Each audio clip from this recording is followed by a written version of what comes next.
നമസ്കാരം, മോർണിംഗ് ന്യൂസിലേക്ക് സ്വാഗതം.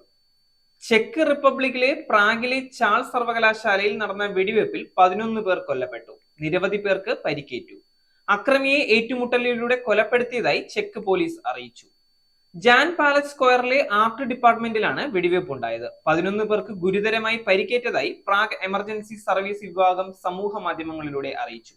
സഞ്ചാരികളുടെ പ്രിയപ്പെട്ട ഇടമായ ഓൾഡ് ടൗൺ സ്ക്വയറിലേക്ക് വിനോദസഞ്ചാരികൾ എത്തുന്ന നഗരത്തിന്റെ തിരക്കുള്ള ഭാഗത്ത് സ്ഥിതി ചെയ്യുന്ന ജാൻ പാലസ് സ്ക്വയറും സമീപ കെട്ടിടങ്ങളും പോലീസ് സീൽ ചെയ്തു. തോക്കുധാരി പെട്ടെന്ന് സർവകലാശാല കെട്ടിടത്തിലേക്ക് എത്തുകയും വെടിയുതിർക്കുകയുമായിരുന്നുവെന്ന് ആക്രമണത്തെ അതിജീവിച്ച വിദ്യാർത്ഥികൾ പറഞ്ഞു.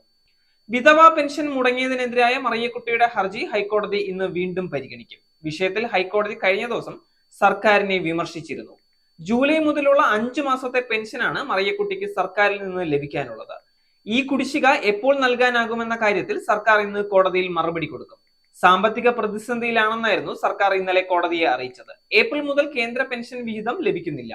ഇത് ഇരട്ടി ഭാരമുണ്ടാക്കുന്നുവെന്നും സർക്കാർ വ്യക്തമാക്കിയിരുന്നു. പെൻഷൻ വിഹിതം സംബന്ധിച്ച് കേന്ദ്ര സർക്കാരും വിശദീകരണം നൽകും. മറിയക്കുട്ടിക്ക് പെൻഷൻ നൽകിയേ തീരുവെന്ന കർശന നിലപാടാണ് ഹൈക്കോടതിയുടേത്. ദക്ഷിണാഫ്രിക്കയ്ക്കെതിരായ 3-ാം ഏകദിനത്തിൽ കന്നി സെഞ്ചുറിയുമായി സഞ്ജു തിളങ്ങിയപ്പോൾ ഇന്ത്യക്ക് 78 റൺസ് ജയം. പരമ്പര ഇന്ത്യ 2-1 സ്വന്തമാക്കി. 114 പന്തിൽ 108 റൺസാണ് 29-കാരൻ നേടിയത്. സ്കോർ ഇന്ത്യ 296 റൺസ് 8 വിക്കറ്റ് നഷ്ടത്തിൽ. ദക്ഷിണാഫ്രിക്ക 218 റൺസിൽ ഓൾ ഔട്ട്. കുറ്റൻ ലക്ഷ്യത്തിലേക്ക് ബാറ്റ് ചെയ്തിയ ദക്ഷിണാഫ്രിക്കയ്ക്ക് ഇന്ത്യയുടെ സംഘടിത ബൗളിംഗിൽ പിടിച്ചു നിൽക്കാനായില്ല.